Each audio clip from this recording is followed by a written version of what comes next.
In episode 10 of Fit for Science, we're going to talk about sleep staging metrics, or specifically how can we test if a device like a Whoop strap or a Fitbit can actually track your sleep stage, and how we test that in the lab, and why I discovered that it matters which metric you use, but also in other ways it doesn't matter too much. But I was just surprised. We're also going to talk about integrative biomarkers. Now, this is a metric or a word that Stephan came up with, or yes. Yeah, kind of. But they're very useful, and they're describing measurements that are a proxy of cumulative effects, basically useful for understanding your health. Now, in this podcast, we talk about wearables, quantified self data, and how we apply it to our own life. And we are Rob and Stephan, two biological data scientists, very passionate about using data and science to become or be our best selves. And our best N is 1. Yes. Now, this podcast represents our own opinions and is for informational purposes only. That's not medical advice, not financial advice. It's just us talking about what we like. With each other and with you. With you. So let's talk about sleep staging. Now, we've mentioned this before, and I recently did a study to test which is the best wearable for tracking your sleep. And in analyzing that data, I wanted to look at different ways of actually testing that, because classically how it's done in a lot of papers is just seeing how well do the sleep stages agree in total. So agree with what? Like you you do a comparison, right? So you always have a gold standard reference that is PSG, polysomnography. Exactly. And then there is a staging person or algorithm, and staging means that someone came up with definitions of the 4 sleep stages, and then the task is that 30 For every seconds. 30 seconds you say, were you in REM sleep, deep sleep, light sleep, or awake? And the wearable then also tries to do this to some degree, and often you just calculate some kind of agreement. This can be, they're called Cohen's kappa or average sensitivity, but that's not, looking at the data, I realized that's not really what people look at day to day. That doesn't really match exactly with what you as an individual tracking your sleep wants to look at, because you're interested in, one example is, are things different from my normal? Like maybe your normal range is, let's say, 12 to 18% deep sleep. Yes. And anything a lot above 18% or a lot below 12% might indicate either something positive or negative. That's hard to say per se. But maybe that is actually more interesting of a metric to test than just total agreement. So can a wearable predict when you have more or less of a certain sleep stage than would be expected, or is the average, for example, just to see the trend rather than the exact? Exactly. So then the bias, we call it, matters less. Like, does the Apple Watch predict less deep sleep than you actually had, as long as it knows when you had less and it knows when you had more? And it was right. and it was really more or less also on the PSG, but just the absolute values do not match. Yeah, exactly. So I was playing around a lot with these kind of metrics, and in general, the rough ranking of devices stayed the same, but there were some minor changes, and it also brought me some understanding that these things are actually better than I thought as well. So just for some context, in the study, we have roughly 18 people, over 5 nights for each person, with both polysomnography and a bunch of devices, where we intentionally have some nights that are a bit of better sleep quality, poor sleep quality, and some normal nights. To have the variety. Okay. And then I wanted to see which of each of those stages is most reliably predicted in terms of being more or less compared to their average than another device. So, and always comparing it to the gold standard in sleep stage tracking, polysomnography. There, I actually found that a lot tends to agree roughly with, if a device is really bad at deep sleep tracking, it also won't be the best at predicting if you had more or less deep sleep. Okay. But it wasn't as bad as I thought. So for instance, Apple classically has this deep sleep problem, predicting way too little deep sleep. Discussed before, or some video of you. Exactly. But still there was some correlation, and especially for awake time, it did really well, and also REM sleep and light sleep were pretty good. On the other hand, Oura, which is usually very consistent over each of those stages, actually struggles a lot with awake time. And somehow this was less obvious also because awake time tends to take up a smaller fraction of your total sleep. Yeah. So then it weighs less in the yeah. overview because it's usually to a degree weighted by, like light sleep is often quite important in a lot of these metrics because it takes up half your night. Yeah. So by diving a bit deeper, I tried to figure out what do people actually look at. And I think this is the best representation that I found so far. And there, out of all devices, I would say based on the current or the then current versions of the algorithms that we had, for Whoop, we actually could update it as well. I could sort of get a quite good understanding of which devices did well and not so well. And there, in the end, Oura and Apple, even though Oura is higher on the overall graph, I would say did about as well. If you sort of, it's like evened out now, so they didn't. It's switch more place, evened out, but it's much closer. They're much closer together than I would have thought Okay. somehow because of the deep sleep problem of Apple. Okay. They were closer together than I thought. Also, the new Whoop algorithm did quite good. The old Whoop algorithm wasn't as good. So basically, the variance between the devices just shrank together. They're much closer to each other than you would have thought. The top 3 in that study came closer together. Okay. Interesting. And just based on all the metric I've seen, I would have a hard time saying which of those is better. Yeah. But they are better at different things. Okay. Apple still, in terms of like predicting more or less deep sleep reliably, was less good specifically for deep sleep than the other sleep stages. Whereas Oura and Whoop struggled with awake time. So for some people, they might care more about just awake time. Yeah. And then the Apple Watch might be an under predicting awake time or just wrong. All devices underpredicted, but in terms of correlation might be more important. Like predicting more awake time than normal or less awake time than normal is more important than having the total amount. Yeah, correct. The exact amount. Yeah, but I was wondering about the direct PSG comparison. That was like how you did the comparison before you had this epiphany of, hey, does that even matter? But before it seemed that all of them were also just bad at awake time. But actually, if you just look at these changes, there were some things that were quite interesting. Changes per day, like being more or less than normal. So just to reiterate, if I understood correctly, what you first did is what basically every sleep research study does. It takes the PSG as a ground truth, and then it literally just compares, okay, it's this number of minutes and this number of minutes, and does it agree or not? And then you can, based on that, you can use multiple metrics like very simple correlation, but you can also do Cohen's kappa and so on to get a statistic. And there you had a quite clear-cut field with a higher spread of your top ranked wearables. And then you realized, wait a minute, as we also discussed in the podcast before, does it really matter if it's exactly the right amount of minutes? Or do we care more about if for that person if it's more or less, and if the change is in the right direction?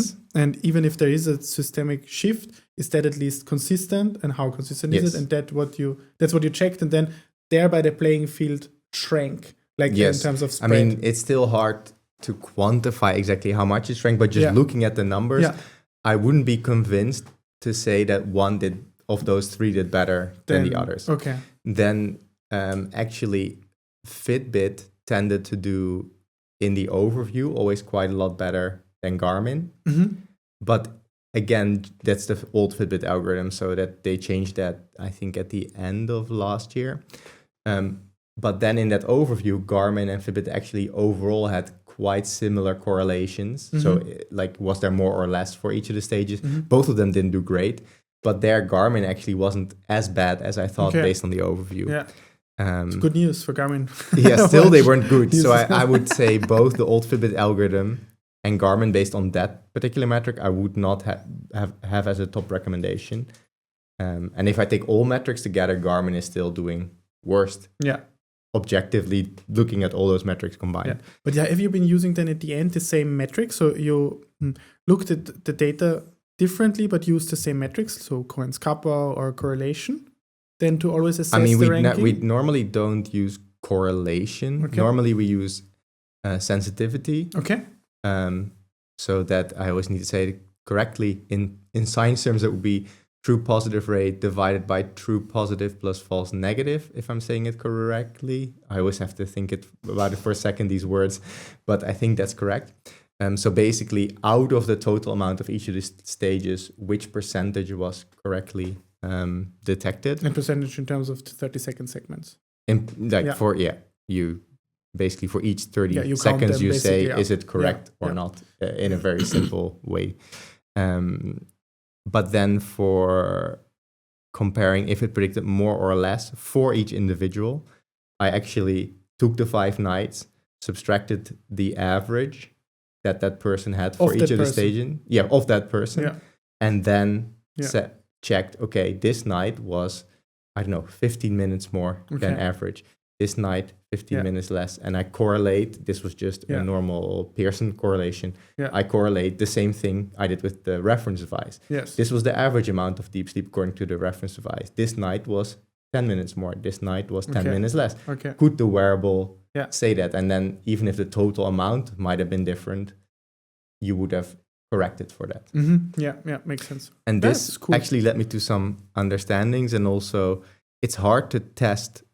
I mean, I had a few observations there. It's hard to test for me long-term with a lot of these devices. Mm-hmm.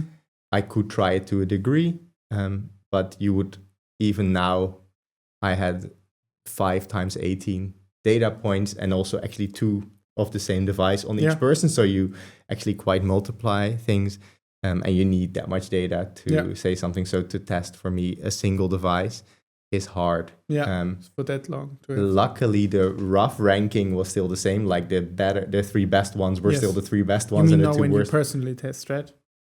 So if I take the classic metrics, still the 3 best ones are still the 3 best ones, and the 3 worst ones were still the 3 worst ones.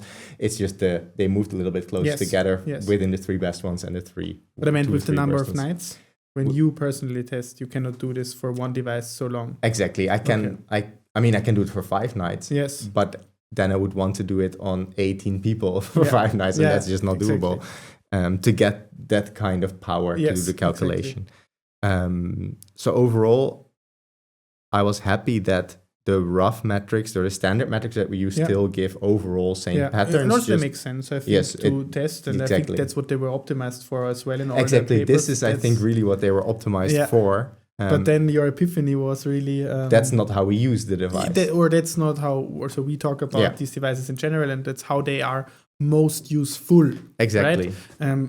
Most people still obsess over these details and exact numbers and percentages or whatever, but we emphasize that the deviation of your average is more important. I mean, it's good that the order doesn't change completely. And that would have been also surprising. Exactly. If it changes. If you can perfectly predict the reference stages, then you're by definition gonna get perfect prediction of the other things as well. So, but I think to have both in the paper, if you consider doing that, might even be good to have it there.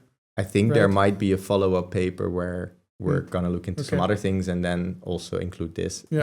We have to see. I think the paper has been written. It's really long already. So at some point you have to have to just say, okay, we're gonna make a second paper, maybe add some extra data. And then, but this is what we're still discussing. But cool. In general, I find it at least, relieving or comforting that no matter what I've done, no matter what data I've looked at, the rough ranking of devices still stays more or less the same. Like the relatively okay or good ones stay the same, and the not so good ones stay the same. That's what you want to see. Exactly. Even from my personal NS1 testing, the general patterns match with both other literature overviews and the study now. And this is, at least I'm like, I've not been like selling nonsense on the internet or selling like. And also, I mean, it's like really an insecurity to some degree, or imposter syndrome or whatever, just that you think, did I do all the analyses correct, right? And then it's always good if you have like 2 or 3 orthogonal angles how to slice and look at the data, and all of them come up with the same result. It's quite you said you're just relieved. Exactly. And it's also building confidence, right? It's really building confidence that there is some signal, and these things are noisy. I mean, our field is even more noisy than what you like sleep science. It's all biometrics, and you measure some signals from the system, from the anatomy, but it's like large signals and well-established machines. And we do molecular biology where we count molecules. Yes, And usually a subcellular. lot of data. A lot of molecules Yes. and a lot of cells. Exactly. And there is such a high noise level. That's also always Yes. good then.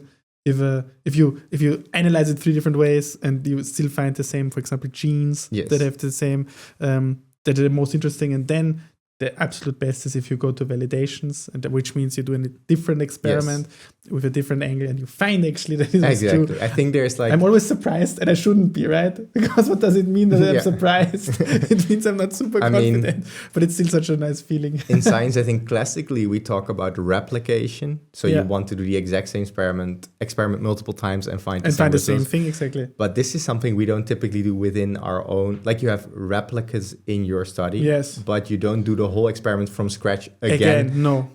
In an ideal world, there would be labs dedicated To just do this. testing the most Yeah. important studies again. It just No. doesn't happen for political and Yeah. career reasons. And systems reasons, Yes. right? It's not even It's not rewarded. It's Yeah. a misaligned incentives. I mean, you have been hearing me saying Yeah. this phrase a lot, but yes, we should have actually incentives in place that people replicate, especially the big Yeah. studies, because these define a field, change the direction a field goes into, and if they are wrong, even if they are like naively wrong, there's no one at fault. It's just measurement randomness and so on. This could actually lead the field astray. Yes, no, for sure. I mean, there's examples that's some of them have been discussed in Yeah. a lot of podcasts already. Yeah. So we don't need to rehash that. And I think one thing I would love to do in the future at some point is to set up some independent wearable testing lab where companies could send their wearable and say, we trust our wearable. They send us 5 copies. We have like standard tests from both sleep and heart rate and GPS. And then we say, if you send them to us, we publish the results. Like you cannot say they're not going to go out, but if you trust your device, this would be my ideal world also, that I would both test the devices and then also inform people, or whoever we would be, inform people on how to best use them for specific purposes. Like if your purpose is to, I don't know, increase your VO2 max, like we talked about in the last episode, we recommend interval training with this device, because this can measure your heart rate reliably if you want to do that, and blah, blah, blah. Testing it has shown across people that it's most accurate. I don't know. Like Garmin, exactly. And maybe even stratify by hairiness of the arm and skin tone or whatever. Exactly. Something like that. Or if you have a watch tattoo. Yes. You want to cover with your watch. So yeah, that would be something I would love to do at some point. But would you want paying for that? Because So- I think you could convince the companies themselves to have a kind of a mutual fund, and depending on their size, they have to put it in if they really trust the system, so to speak. And I think that would be very hard. In an ideal world, it would not be funded by the I mean, I'm thinking about it out loud now. It would be funded by people, both voluntary donations plus just ads unrelated to the thing we're testing on the platform where we present the data. So this would be a combination of whatever, a YouTube channel and the actual website that you can go to would have ads on it, but it would never be any company that would ever be tested. So it could be whatever, coffee to avoid beans or conflict something. of interest. Exactly. That's also what I do for my sponsorships on my channel. I now did my first real sponsorship, and it's only for something where I'm like, I had like a few rules. It cannot be a company that I could ever test or that I ever want to test. I cannot make science claims. I don't want to say it's been tested to do this and this, because the science behind a lot of these things is like kind of sketchy. And I would actually need to want to or am using the device myself. So I would test it first myself, and if I like it, then in this case it was with Anchor, who have like charging things, but charging banks a lot. And so batteries, I already banks. own a bunch. Like Me I too. cannot show the one that they sent me for, but I have like this is one that I used before you came. Myself, this is one that I've had for 2 years or so. And I have like a bunch of cables and whatever. Exactly. So then I'm like, okay, this makes sense. Product I use that I like, fine. All fit. Exactly. So that's what I would then also want for such a thing. But this is like an idea I'm playing with, and I'm still figuring out how to bet. I think it would start without the company sending it to me, but just a testing lab where I would get like 5 friends or just subscribers in Vienna or whatever, or something in a way where I could hand out devices and do this kind of testing. I would need to trust the people because you're giving them like quite a lot of money. Yeah, exactly. Like in terms of how much the devices are worth, and many I've bought myself as well, so it adds up. So yeah, but it could even be also in the realm of medicine, right? Yeah. I mean, we just brainstormed once a study, right? I think it was like early in my PhD about using wearables to actually track as a proxy activity in cancer-treated patients. So patients who undergo cancer treatment, and then basically to have an early detection mechanism that is when they are moving less. And this could indicate that they are not responding well to the treatment or have trouble and so on, because this is quite an obvious proxy. And I think in this way, it could to some degree be funded even for science, by science, and so on. So there could be the combination like, hey, we do wearable testing really for the consumer end space, but also these devices have reached, and we have discussed this before, that there is now a push at the FDA when he introduced a new category. But even without that, I mean, the accelerometer, how is it called? The accelerometer and the gyroscope alone are working perfectly well in these devices, also in phones. But the advantage of a wristband is obviously that it's always on the person, and especially in elderly people like that are more prone to whatever diseases. You could just slap it on them, and ideally it has a battery of, I don't know, months. You hope that whenever in every visit you charge it, you download the data, and then I think this is something that they've seen, like even in a study that our lab was involved in, where I think they tried it with people with Parkinson's or Alzheimer's or something, and just because these devices lasted for maybe a week or two, just the people that actually wore it in the end was such a low fraction, because I mean they're mentally not fully there anymore. To actually, so it needs to be a third person or second person, like an outside person to put it on. It was, in the end, that was actually the failure from what I know. I mean, I wasn't really involved in it myself. But I think the batteries improved a lot, right? So for sure. This is going in the right direction. Yeah. But talking about using wearables for yourself, like it sort of comes back to the sleep metrics as well. Yeah. There I really thought about, okay, so how am I using it? And for me, it's really looking at these deviations from normal. Smart. And that's why I tested it like that. So I think there's two deviations. There's the short term and long term. And I think they have different goals. So for me, the short term is more like, am I overtraining in this moment or in this week? And am I getting sick, or did I eat too much? Like trying to find out why something was off that day or those 2 days. Or should I change or should I change something today in my schedule? Yes, basically, exactly. You scheduled an interval training because you want to increase your VO2 max, but you are actually feeling fine-ish, but you have minor signs, which is called an Oura, when they detect a pattern shift that indicates an infection. That's the short-term things, right? Some deviations in Whoop or Garmin or whatever metric wearable you're using. Yes, and for me, like we discussed before, when I ate a lot of sushi too late, twice I actually had a really bad recovery for 2 days in a row, and I also felt kind of tired waking up, and then just having this confirmation will make me try to adapt my behavior next time to eat the sushi earlier or bring it with me to work if I work late. And share it. Well, let's see about that. So yes, that's the short term tracking. But it was full tummy love in your tummy. So we are happy at least. That's good. And that's why these deviations matter. And that's why I try to integrate this as a metric. Sense. Yes. And then there's the long term. And that's more for your goals, and also seeing if something is going wrong in a way, like systematically, in a sense, yes, where you have really went into your ways in a way, or most of things that are systematic can be called habits. If it's good or bad, it's not like habit is neither. It's not per definition good or bad. It's what the habit is, and I think habits are the automation patterns of our brains that basically compound over time in their effect, and the effect can be like with money, it increases and it gets better, or with something that is damaging and it gets worse with time and it accumulates. And in both cases, the eighth world wonder of compounding is hitting you.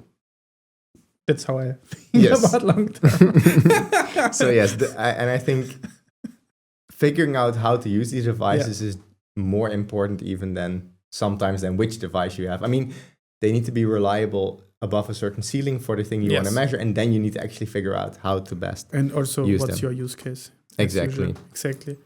And One of the things that I have been using recently is sleep debt. It's a new. It's not new anymore, I think, but it's. I mean, the reasonably term new. is very well known. That's true. Okay, yeah, exactly. So what I wanted to talk about is an Oura ring app feature called sleep debt. But yeah, the term is known. Sleep debt is when you have slept less than your required sleep was, and this amount is then called. I think Whoop already has debt. it for a long time. Okay. If I remember. Yeah, I think Oura introduced it somewhere at the end of last year. That would be my in the last year was 2025. If someone from the future is listening to this or past, that would be cool. If someone from the past listens to this. So last year was 2025, and I really like that they introduced this because it's, to your point, it's about long-term stuff that you accumulate, because if you have a sleep debt of half an hour or an hour, you will not feel it. But if you start accumulating and systematically getting not enough sleep, then you will accumulate to, 3, 4, 5, 6, 7, 8 hours, and this you will definitely feel. And it's somehow very nicely confirmed to me what I've been saying since I turned 30, basically, but it's also like the stereotype that if you have a night out with friends, party, drinks, and even if you don't drink, so we remove the variable of alcohol completely, but you go to bed at, at 3 or 4 because it was a fun night. And then you really try to sleep 8 hours or whatever. You might manage, you don't manage. I am impaired or perturbed until Wednesday, if it was a Saturday, for example. So it's really like 4 days. And now I really can observe this, that actually this one night or this one night out yields a 2 or 3 hour sleep debt. And until I have caught up to the sleep debt, because I will still go to the same time to bed, but you don't go 3 hours earlier because no one can fall asleep 3 hours earlier than the normal bedtime. And then on the next day you might have plans or go to work or whatever, so you cannot also indefinitely extend. And you can also not just say, okay, I will sleep 3 hours longer next day, even if it's logistically possible. Your body might not sleep that long. So to catch up on the 3 hours, it really takes 3 days approximately. And it was really nice for me to see that this subjective feeling that I've had and I've been preaching, that I really have to look at the events, and if I really want to invest this time, and is this one more hour, like from, you look at 1 a.m. at your phone and you're like, well, kind of, it was a fun night, I'll let it go now, or I'll stay until 2 or 3. This will actually follow you until either only Monday or until Wednesday, Thursday. And now I see it in my data as well, which is a nice confirmation. So that's why I really like that they introduced this. But does it change your behavior? No, it was, in this case, not really, no, because I'm rarely at all in sleep debt. And if I am, then I'm just like, over the last weeks, there was a ball last weekend, so I went, and there it was just, it's fine now, I accumulated, but then I knew I make a slower. For those people who... yes, we are in a Vienna. Viennese ball. What is it called? Fancy dancing? No. I have no idea. Ballroom dancing, yes, probably. Exactly. Yes, yeah, we have it's ball season in Vienna. So we have every second day a ball. You could go there. You don't go every second day. No. Every hobby, every job, every interest group has their own ball.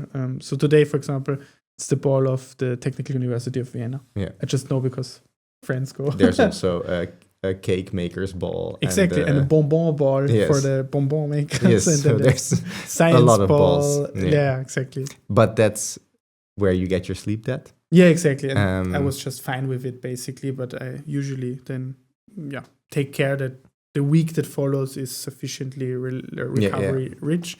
But I just felt it's really cool that I can see this now. And this is a long-term thing, and you can really see when it starts accruing and you're like, okay, now I should take action in such a visual way that is for like nightly activities decoupled from alcohol. Because I think the one and biggest finding, and it's great that people find out, but I still see it on LinkedIn or any social media post that people found out, I have an Oura ring now for 2 weeks, and you know what? Alcohol crashes sleep. And I'm like, no, obviously it your sleep. Why don't you know this yet? But then I have to be obviously conscientious of that not everyone is constantly. We are in our bubble. 20 years in the fitness and health bubble, and it's just logic. Spoiler alert. This will also probably be an epiphany over the next decade, but any amount of alcohol is harmful. This is information. This is data. Do with what you want. I occasionally drink. You, I think, occasionally take a drink, but not anymore. Like it's been some years now. some years. I okay. mean, I might have had like a sip of wine at like champagne at Okay. some point, but I think in the last 2 for- years I haven't really had a Okay, drink. wow, sober Rob. But I also don't Good like show. drinking. Like I've never liked the taste, so for me it's Okay, easy. yeah. But yeah, that's very personal. So you have Oura sleep debt, Yeah, sleep but debt. there was exactly. a second feature. No? There was a second feature I also like, but can you quickly tell me about Whoop's sleep debt? Because I'm always very blind of the other. I think it's very similar. Like it just tells you, and it works what your also the sleep same debt, way. and then it. I mean, that's something. It just.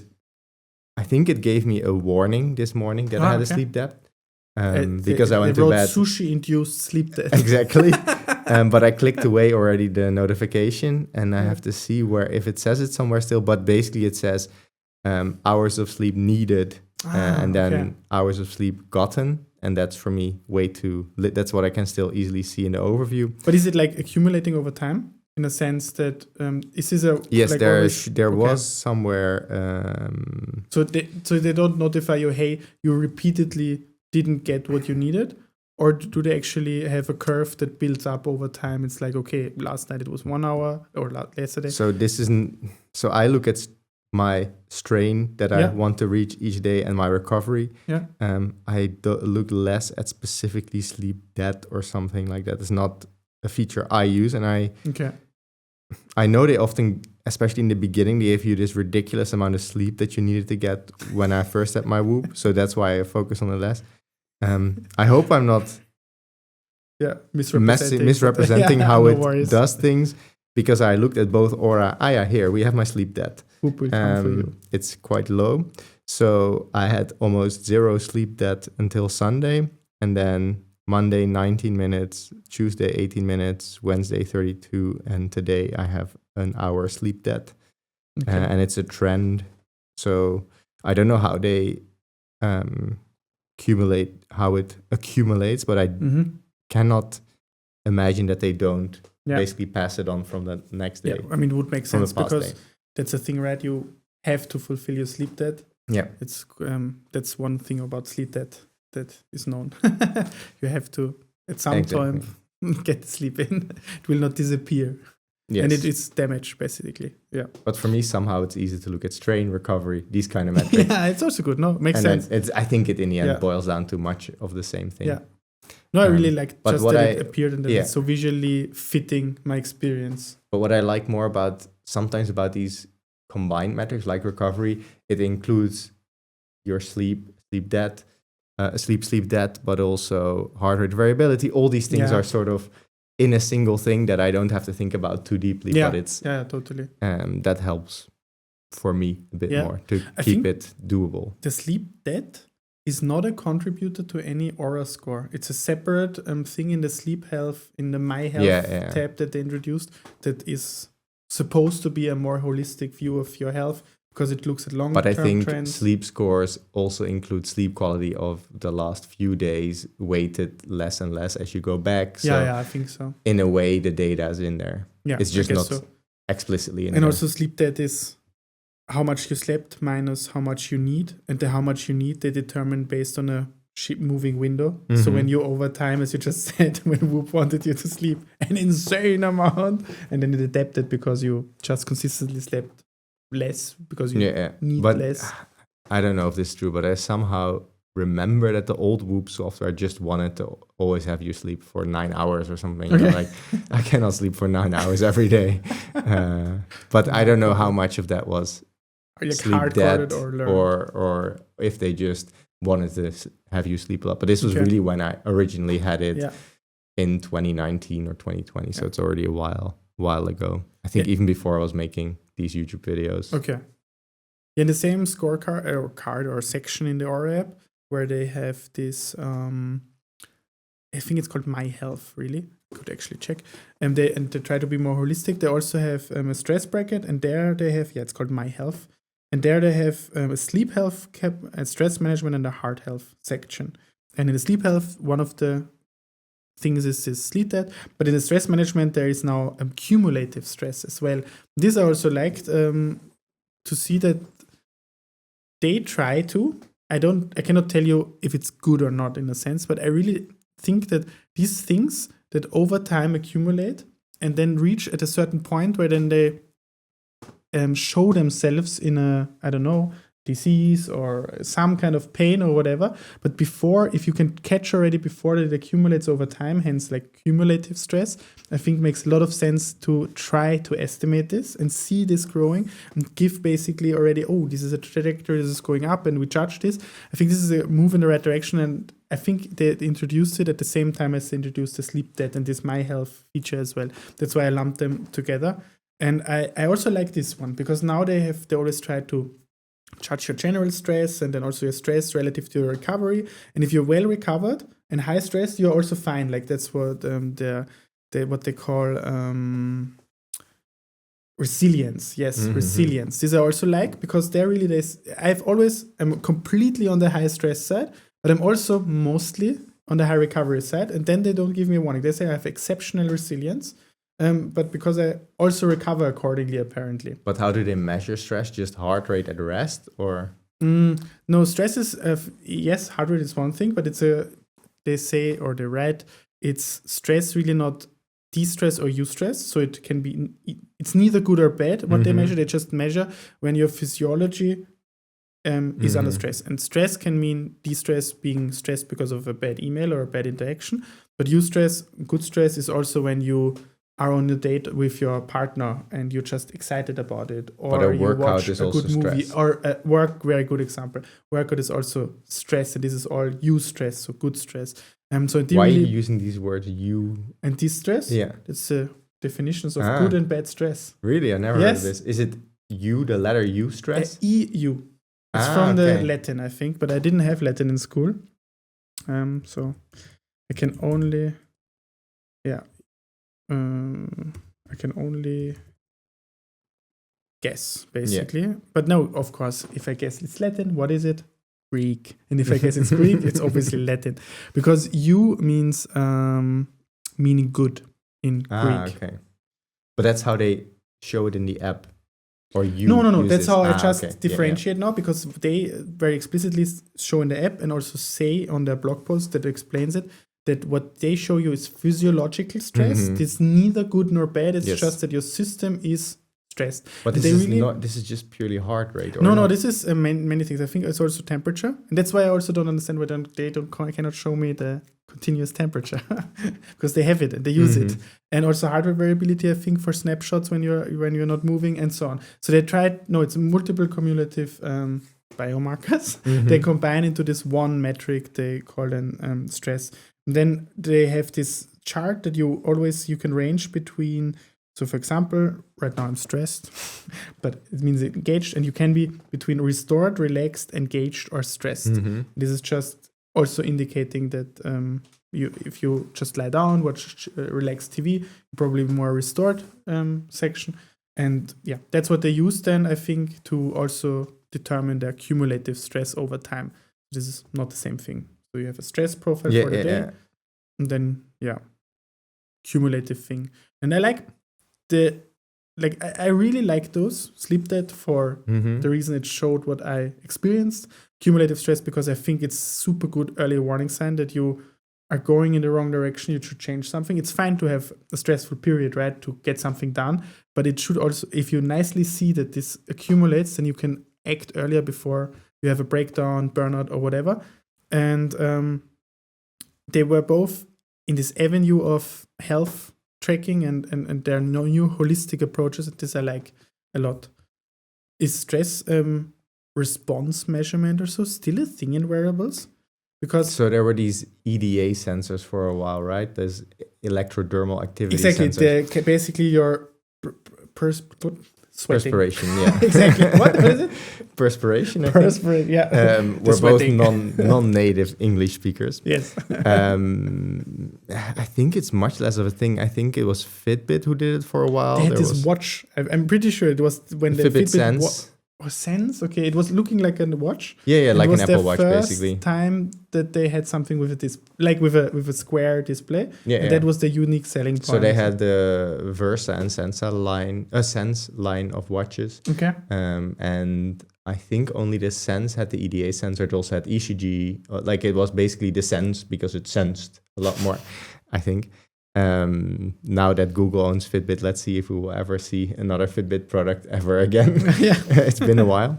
I think Like it's much less of a bring thing even now. new straps. They didn't bring out anything new since the acquisition, or what?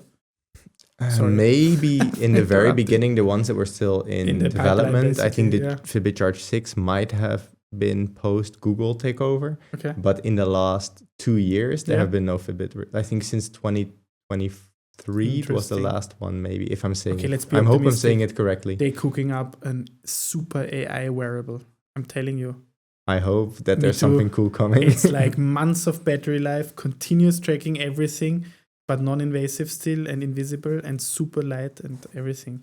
Let's see. I think Fitbits are known for breaking a lot, so we will be turning a lot of them. No, I don't know. This is a very big detour, but I don't know why some brands just break so much more than others, even Yeah. though they're well-established big brands. Like Fitbit I had usually several of each model, and Yeah. then a colleague of mine had like 4 of one model before he gave up. Like each time they replaced it, Yes. but after 4, you're like, What the I hell? don't- I'm I gonna don't buy want to another do brand. logistics anymore. And um, especially if you replace it 4 times as a company, you have to think about the margin Yeah. they have, because they still have to. Yeah. It's probably still Yeah. profitable. yeah, no, I don't know. I don't know how they did that, but I actually think the first square Fitbit was the Fitbit Ionic, which Okay. it didn't have these sensors. But Okay. that's I never owned this. That was the one that my colleague had that broke. So I have the broken one, like because I was already into wearables, he gave them to me, Yeah. the broken ones, and I Like managed to the fix cemetery. one for it worked again for like a few weeks before it broke again. Okay. But So you're the cemetery of all the wearables. I also brought you already 2 Yes. broken rings. well, I don't know if I now throw away the Ionics because they were so broken, but otherwise, yes. I'm now retesting every Fitbit model I still have from old to new. Like every 3 days, I switch to a new one. Okay.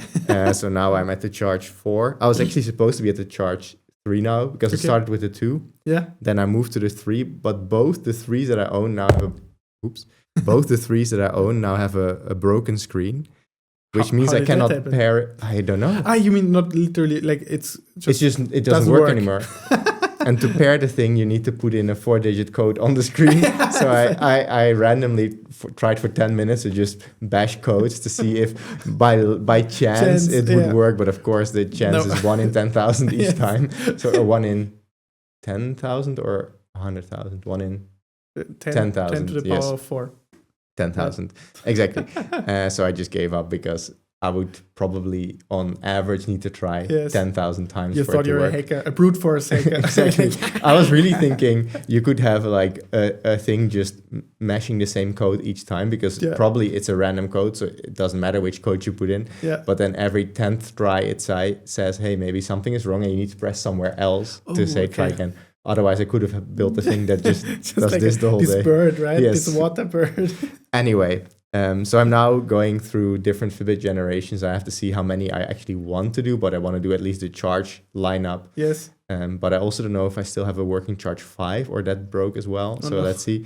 So, and I wanted to try the charge 3, even though I couldn't do it for workouts, I could use it for sleep because I have to start a workout, which I cannot do. Yeah. But I just cannot do it. So I'll try to repair it. If it doesn't work, it's a typical And you're Fitbit testing problem. all of them for the same capabilities? Like I all want of to them, see what are you? with current firmware Yeah.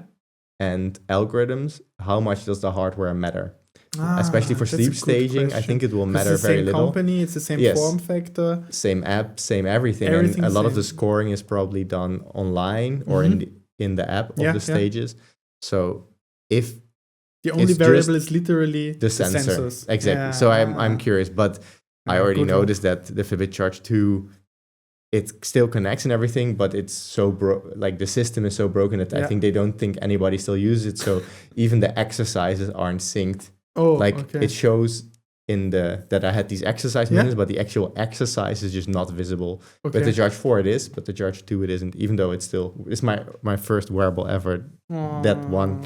You can put it into a glass box. Exactly. Or you just start I mean, it's a replacement, museum. of course, because it broke, Yeah. but it's the model, and that was replaced 2 or 3 times. You can start a wall, basically, of all, always with the brand name and the QR code where to go, and that would be cute. Let's see, I have too many. I could fill a wall here, yes, but that would be a bit too much. Let's see. True.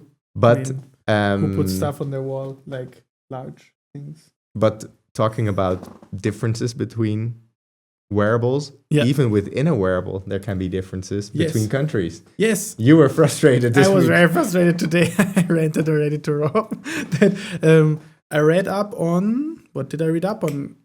Oura in the US? Oura health panels, because I saw at the bottom of your starting screen, you often get blog posts. So you have internal in the Oura app cards that educate you on things, but then they write actually quite regular, like every week they have a few new blog posts, and then they advertise them basically on the bottom of your home tab or whatever it's called. And then I saw one, health panels. Interesting, I knew already they have some kind of collaboration with a lab where you can actually go and do lab testing. And then I saw in an animated GIF how they basically go there in the app. And then I paused this, did a screenshot, and I saw that they have at least 3 things that we in the EU, or at least in Austria, don't have. So they have something called integrations. I don't know what is underneath this cool menu option. Then they have glucose, which I already knew because they bought this continuous glucose monitoring company, and I was since then really hoping for. Or they bought not the company who produces the CGMs, but they bought a company who interprets the data. Exactly. Yeah, you're right. Exactly. So you still need probably what's this again? Dexcom or Freestyle Libre from Abbott. Yes. Yeah, exactly. Abbott and Dexcom are the big 2, right? And then they have integrations, glucose, and they have health panels. And this was what the blog post was about. And basically, you can now, in collaboration with Oura, order lab tests that are a blood draw. And then, 40 biomarkers are tested. And in the blog post themselves, they describe these biomarkers very shortly. And the cool thing is in the app, it's, as usual, nicely visualized, shown. It will tell you, hey, of those 40, 35 are completely fine and in range or great, and 5 you should take care of, why you should take care of them, and how you should take care of them, and what they actually mean. And then I felt discriminated.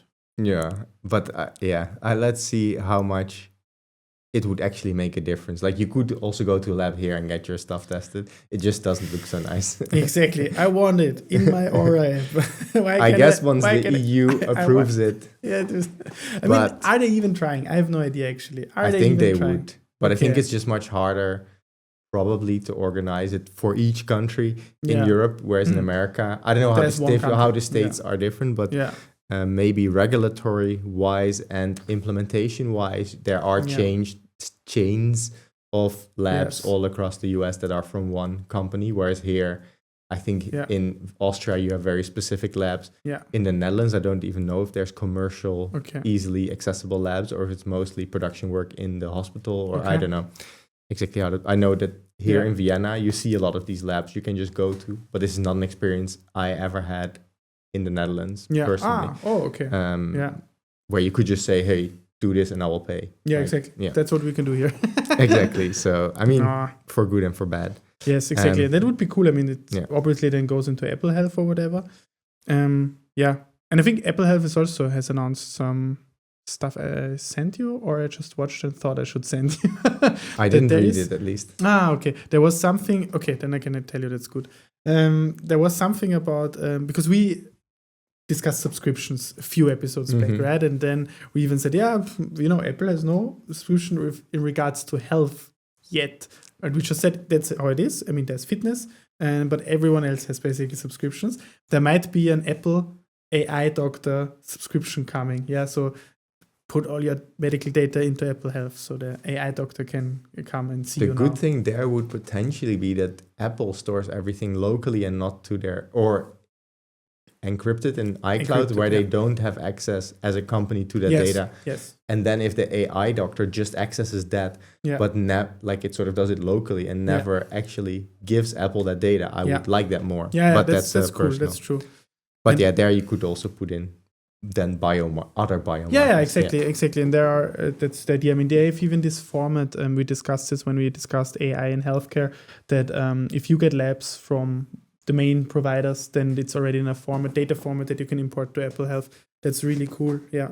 But talking about biomarkers, because we're already very long into this podcast, you had your integrative biomarkers. Yes, exactly. But before doing that, if you enjoy our content, please like, subscribe, comment on YouTube. And if you're on any of the other platforms, we're actually much less known there. And we're trying to make sure we can reach everybody who's interested.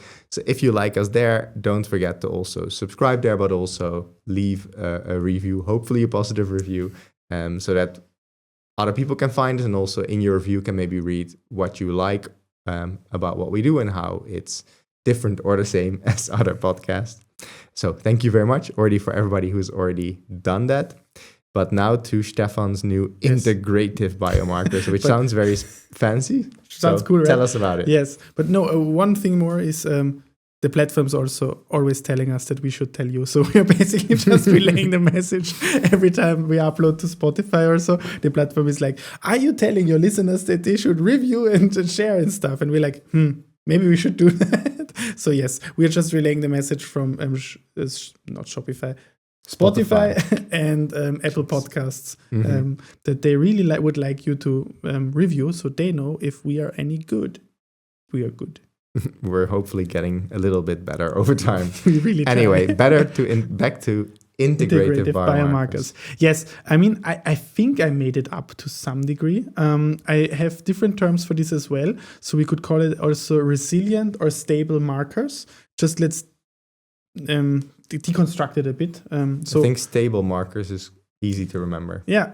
So markers are just something I want to measure that gives me an information about a situation or the system. And the thing I put on top is stable or resilient, opposed to something that changes very quickly. And a good example, I think, first an example and then again back to definitions. A good example, I think, is the difference between HbA1c, so hemoglobin A1c, or glucose, or fasting glucose. Let's take these three. So we have discussed in our episode about nutrition tracking and so on, continuous glucose measurements. And then we know, you even tested them, you have fluctuations from, I guess, 75 up to 140 throughout a day. Something like this, yeah. I always forget because there's also two different units that are used over time, and then it's like, yeah. But let's just say, I think this is a reasonable spectrum to cover actually, and that means it would have really made a huge difference of the time I would sample you, of the conclusion I would draw, and it would basically. You mean if you took a random moment? A random moment across your 24 hours would not tell me anything about your life or context. So that's why this is never done. Usually what is done is when they want to measure glucose, it's fasting glucose. Because you want to have a measurement that is reproducible. So when you do it again, you should be somewhat the same. And this you can achieve by saying, okay, we need both a physiological state and probably a time where it's like similar. And for fasting glucose, it's just the idea, okay, after midnight, let's say, you should not consume anything that alters your glucose. And then this is the first thing that you do. You get a blood draw, you should drink water and so on. But you'll be sufficiently hydrated. But nevertheless, even fasting glucose has a high variability because, you might have exercised, you might drink more or less water, and so on and so forth. So then there is this measure in your blood, or what they can measure is hemoglobin A1c, or in short, HbA1c. And this literally reflects your average blood glucose over the past 2 to 3 months, because what they measure there is really the glycation product, so the making sweet of your hemoglobin.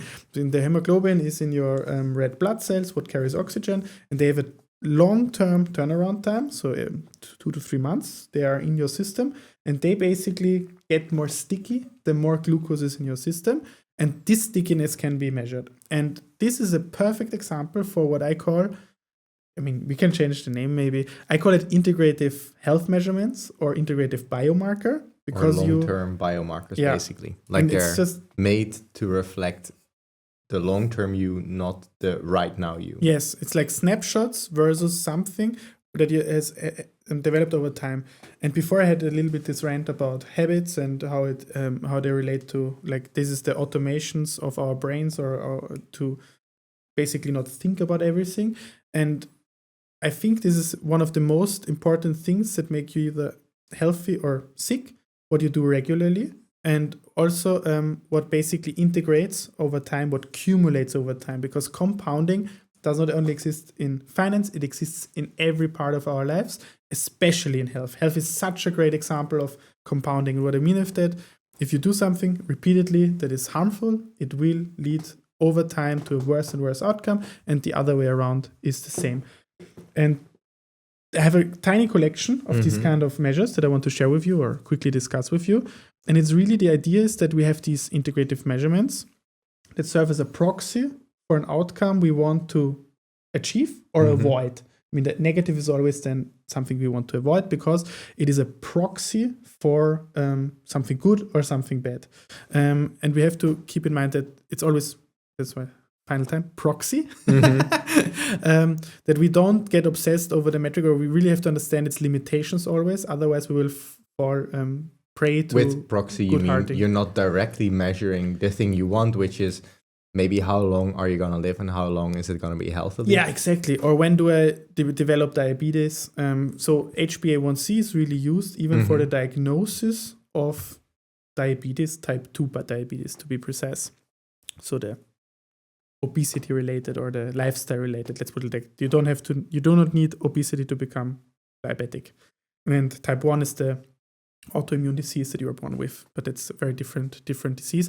But the type 2 is can be diagnosed using HbA1c. This is a percentage, and if it's more than, I think 5 is the clinical criterion, but this also depends on which country and so on and the guidelines.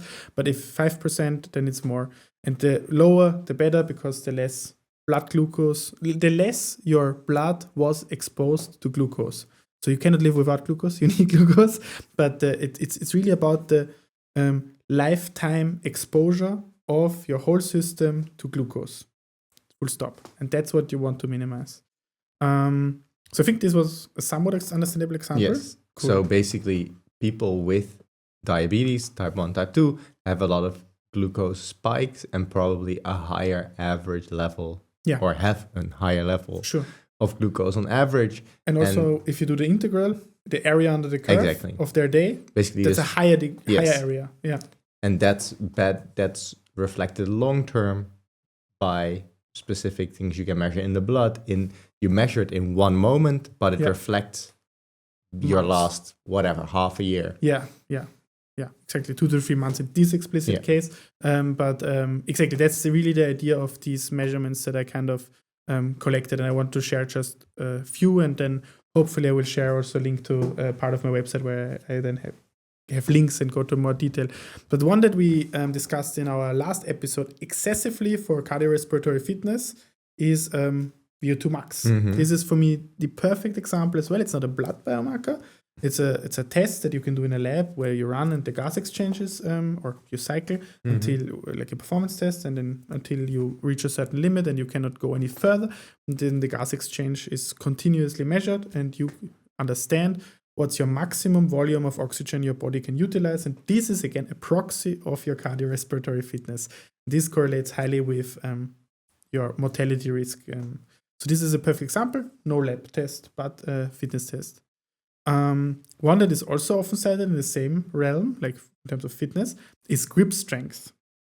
But here the proxy is even more removed, in my opinion, because some people hear grip strength is associated with a reduced mortality and a longer and healthier life. And then what would be the wrong thing to do? To train your grip strength. Exactly. Just buy a grip strength trainer and stand there and do this. This again, why you should always think about the things you measure, and are they actually direct? Should you improve them directly, or should you actually improve the underlying thing that they are a proxy for? And grip strength seems to have been emerged as a strong predictor of longevity. because it's an integrative biomarker for general strength, because you usually cannot become generally strength without resistance training. And there's a really hard way to do resistance training without using your hands and weights. But why did they use grip strength specifically? Just because it was easy to measure? That's a second. Super good, Rob, question as usual. I think, I don't know, I wasn't there, right? It was probably the 50s and 60s when this started. But it's again like the blood pressure discussion that we had. Why do we measure in this 5-minute sitting state? It's the state that you can reproducibly measure in a lab setting. You can buy a device at a doctor's office that is cheap and easy to do. And it's safe. Yes. That's also very important. Because with this, probably it's more, grip strength is probably more reflective of sort of the gym bros that focus on their upper body than the women that maybe focus more on their lower body. Legs. Yeah, that's true. But I think most of the studies on longevity are then also done with older populations. And there you also want to cover safety, right? Also with the blood pressure, right? Obviously, it's super interesting. What is your circulatory system in terms of pressure? What does it have to survive during an extreme workout or a VO2 max test? But obviously, you don't want to put a group of 65 to 85-year-olds through grueling and invasive blood pressure treatment, because they will not survive it. Like, there will be, if you do it to a lot of people, something extreme, then they will not survive it. But a grip strength or a resting blood pressure measurement is absolutely safe. And I think there's also sub-max VO2 max tests. Yeah, there are. I mean, even the Polar watch that you gave me for the running study, that it asks you, do you want to do a all-out test or do you want a sub-max test? I always selected all-out because that's what the protocol wanted me to do. Okay. Anyway, I want to share maybe 2 more blood tests and then 2 more others. So one more blood test, and again, I have to give credit where credit is due. I wouldn't know about this without the OG Rhonda Patrick, who has been talking about this a lot, and also this leads to me supplementing for it. So the omega-3 index is something that has also been what it measures. It indicates your long-term dietary intake of omega-3 fatty acids, and this has been shown to also improve longevity, but also reduce the risk of a lot of diseases at the same time. So from ASCVD, arteriosclerotic cardiovascular diseases, up to Alzheimer's and dementia and so on. And the crux with these studies, also why they're a bit mixed in the results, or the strength is lacking, that also with vitamin D, for example, that people have not measured the baseline where people are at. They just say, hey, we take a population of X and we all give them the same supplement. But what is the most important thing is to bring people above a certain level. And this is why the omega-3 index is such a great invention. There they really look at also, it's a percentage, how many omega-3 fatty acids are incorporated in the phospholipid bilayer on your cells. Just means, again, it's long-term because it has to be integrated in the membrane of the cells, and these cells survive a long time. And what they've shown, if you use this as a marker, then the evidence becomes very clear. And for example, in Japan, they have on average higher omega-3 index, I think above 5 or around 8, and the US has below 5, and this is already. But however you stratify and cut the cake, you find that all these improvements. So your sushi probably contributed to a better omega-3 index. Very good. But did they actually test both interventional and within the same population? So comparing America to Japan is tricky for so many reasons. Yeah, exactly. So many confounders. No, definitely this was not a good evidence for the claim. Not at all. No. It's like this these was just blue an zones example where you're what does it really mean? Exactly. So many variables. No. So there we will link specific episodes because she did really long form interviews with the experts and also the inventor of this metric. But maybe I didn't make this clear before. So they really did cool studies where they measured, okay, what's the current omega-3 index of people? And then, okay, now we supplement them as long and as much until they reach above a certain level. for example. And like this is interventional, and this is then causal. And this they did. But also they did, instead of generally looking at intake or food logs or so on, which is always horrible as evidence, and nutritional epidemiology is completely kaput. But if you can find a proxy that you measure that is actually for the claim that you make in terms of nutrition, then it's much better. And that's what they did also. So they did both. Yeah. And I think to a satisfying degree. And I don't know my omega-3 index. I've never had it measured, although I think some of labs in Austria actually support it. So I should just go there and do. Hey. So we have in the blood HbA1c for glucose control, or glucose control basically. And we have omega-3 index for your omega-3 fatty acid status. For fitness, we have VO2 max, and we have grip strength for fitness. So for and the final one for the blood, I would put, and we discussed this before, that's why I can make it shorter, Cystatin C, which is reflecting long-term kidney function and is much more sensitive than creatinine, which is in the standard panels, but it's also independent of muscle mass.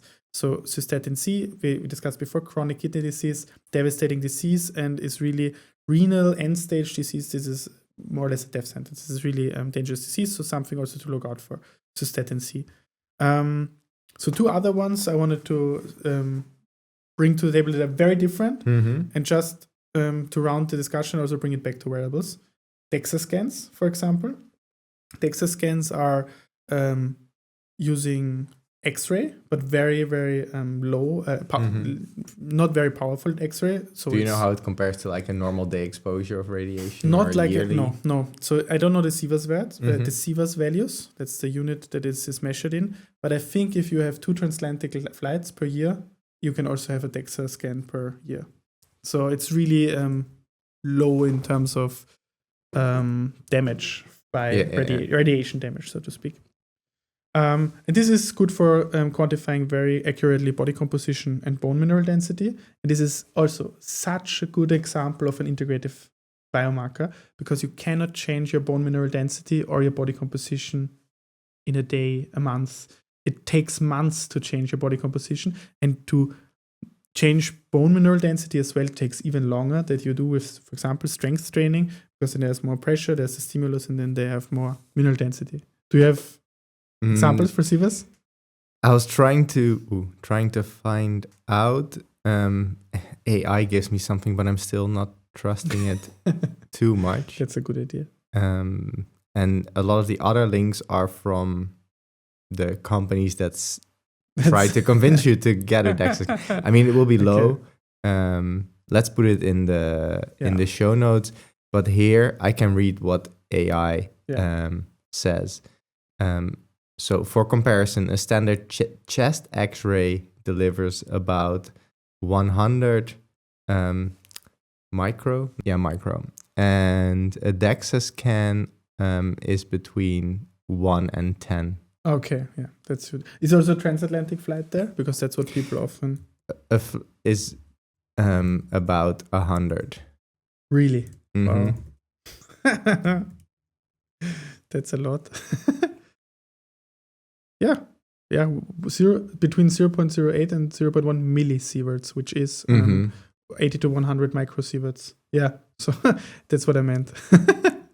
This dose is equivalent to about 5 to 10 chest X-rays. I mean, but now still... the AIs are contradicting each other. Because I also just read but a chest X-ray... was 100, right? Was 100, yeah. So it's the same. For you, it's the same. For me, it's 5 to 10x difference. I guess the X-rays have gotten better over time. We will look for a good data source and then just put the link. I think we tend to be too worried about the radiation we get from a single X-ray, or what it's really low. Probably if you live, I don't know, maybe in Boulder in a high altitude, you're also exposed more. Yeah, I actually don't know. But yeah, I think it's always interesting when people then come with this argument, but having a job where they have to fly every Monday and Thursday commuting, right? And you're like, what? You fly every week? It's like, what the hell? It's like 80 times a year if you work 40 weeks a year, then it's like, don't worry about But the then still, X-ray. probably the actual, even if they fly so much, Yeah, the hazard ratio for getting Exactly. cancer is probably not that crazy. yeah. I mean, cancer is always the main thing that comes to mind for people, but I think in general, this radiation, like, it does not need to lead to a mutation. But yes, obviously, let's not major in the minors. No. Let's just fix the big things first. The final thing is something that is quite well known to cardiologists. It's a coronary artery calcium score, CAC score. That's when you have already calcified arteriosclerosis plaques, which sooner or later every one of us will get, just some people more, some people less, and faster and slower. And this is a very good proxy for long-term risk of an event, basically. Although this really only tells you about the calcified plaques, and it seems to be emerging that especially the soft plaques have a higher risk, and we do not have a very good way to look at higher soft plaques turn calcified over time. Over time, exactly. Yeah, exactly. That's why there can be this. How is it called? Dark zone. No, there's a better word for it in English. When you have a zone that is where you're basically blind, and it's like the mid 40s to mid 60s or so, where the CAC score might be perfect, and then suddenly it starts emerging. So a CAC score is really good if you're older, I think, measurement. But nevertheless, it's a really nice reflective, integrative biomarker because it shows something that has been going on for decades. Yeah. And that's all of them that I brought today. And how often do you do them? So VO2 max, I now did twice for the first time in December and January, the official test. For grip strength, I've never measured it. I don't have a device for that. I don't know, but I'm strength-wise quite good. I think there it makes no sense to do the grip strength. Yeah, I don't need it basically. And I think the VO2 max, as we discussed last episode, I quickly mentioned that I shortly after my running test checked it on Oura, and this was higher. So my running test showed 49. My Oura claimed I have 52. Now I know, okay, it is rather on the higher end. But nevertheless, I think I try to do this monthly and see how it changes. And I'm really happy that I have actually a device that somewhat can estimate. I know it's not a Garmin, definitely not. The Garmin is on point as far as I can judge. For me, this is all anecdotal and personal and very few trainings already. But this seems to be more accurate. And then the blood markers, I do at least once a year. And I've never done a DEXA scan. I only have this Bio-impedance analysis method from my scale. But there, I mean, we've discussed the scale before. We are both not super happy with the scale. But what came to mind recently when I thought about this episode again, what I have to say for this scale is, back then I really was looking for something that has a handle and a connected handle, like that does the bio-impedance also on my upper body, because all of the others that were significantly cheaper, yes, so less than 100 euros, and mine was 300 euros back then, but they all did not have a handle. And I said, if I buy a bio-impedance analysis machine, I don't want to only measure because I think most people don't realize that electricity will take the shortest path. So you mean if you're standing on the scale, it's only measuring your legs? It's basically only reflective of your legs. And if you are interested in body composition, then I can just look at my legs and I get a really good picture of how good or bad this is. But the body composition that I cannot see is actually, and it's also associated with the biggest risk, is visceral fat. And visceral is just a nice word of saying fat on the organs, and that's only on the belly. Bad fat, classically. Yeah, exactly. It's a bad fat because the subcutaneous fat that we don't like visually, cosmetically, is not as bad. Exactly. I mean, there will still be some hormonal changes probably if you have too much, but not too strong influence, and it's not as predictive. And already a little bit of visceral fat increase can have a lot more harm than actually a few kilograms of subcutaneous fat. And also having the capacity to store a lot of subcutaneous fat is a little bit protective, and that's what Asians suffer a lot from genetically, that they don't have the capacity, and then they rather become skinny diabetic due to this kind of Yeah, just a quick rant why Yeah. I focus on something with a handle. By now, there's a lot of options with handles, I would say. Yeah. I have a few standing around there that I still need to test. Yeah, and you tell me which is the best. Well, let's see. I Which have is a hard better. time testing them. I thought the reason I got one of them, extra one, was it looked very similar to the Hume body pod. And Hume is this company that has fake scientists on their website. So I wanted to see if also the cheap the Chinese one, the stock one. Yeah. So because I could, for the Hume, they have a band, like a whoop strap similar thing. I could buy a cheap Chinese one. Yeah. That even connected to the app, and it was it looked identical. Okay. Just without the logo. And it even connected to the app called Hume Band. Wow. And then I was like, I wanted to, so I tried also with the scale that looked most similar from AliExpress, but it didn't connect. But they started with the scale, and then they moved to the wearables. To the wearables. Okay. And they're really overpriced. And if somebody puts fake signs on their website, I just don't trust it. A lot of it also seems, I mean, this is my opinion. Yeah. I'm not telling a definite truth, but it's what I've observed. Are you speaking your truth? Just for lawyers and stuff. Allegedly, according to me, it just doesn't seem reliable. Yeah. So I don't want to trustworthy. Trustworthy. So I don't want to. And they're sponsoring a lot of influencers with Have a lot. Done? Like the guy contacted me like, hey, we want to, even after I already made my video. Yeah.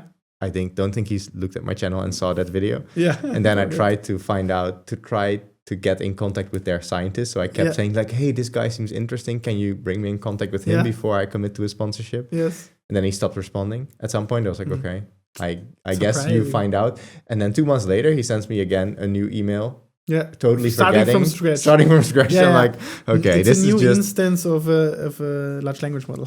You just started a new chat, and it forgets everything from the other chats. No memory function. So that also gave me less trust. You got removed from the context. Exactly, he forgot that he ever spoke to me, and then. Anyway, yes. Have you tried any of those like that we at least shortly discussed? Have you done a DEXA scan before? Okay, also not. I've looked at it, but then in the end, never committed. There are places in Vienna you can do it. So, I know, just didn't care enough at the time to do it. Just be interesting. So, also, if somebody here that watches has done a DEXA scan, let us know what the process is actually like, and if you learned something from it, or if it wasn't so useful for you. Maybe a quick pointer to the everything I said. I think all of these biomarkers and so are also part of this peak span paper that we've discussed. So there we discussed lifespan, health span, and peak span. And I think all of them, or most of them, are or representatives of them are in peak span, because really these are better measures to look at something that you want to keep in peak shape to have your best life. Yeah. So and with that, having a best life, I wish everybody is their best N of 1. And also wish you a great day. Bye. Bye. Upsi. Kaputt. Alles ist kaputt.